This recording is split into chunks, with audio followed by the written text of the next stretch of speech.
Let's work through a practice test question together that comes from our Level Up RN membership, which has over 1,000 review questions.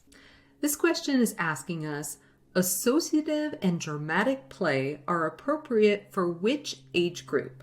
And our options are infants, toddlers, preschoolers, and school-age children.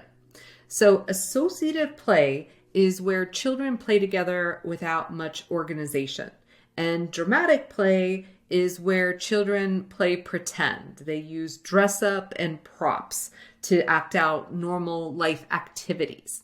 So infants are not going to be doing this. They are engaged in solitary play. So they're trying to stick their whole fist into their mouth and, play with their toes, etc. They're just playing by themselves. So that is not how infants play.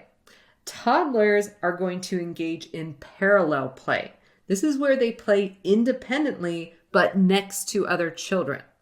Preschoolers are definitely going to engage in associative and dramatic play. So preschoolers is the right answer for this question.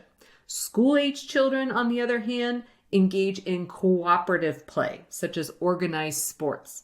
So we're going to choose preschoolers and check our answer, and we got it right.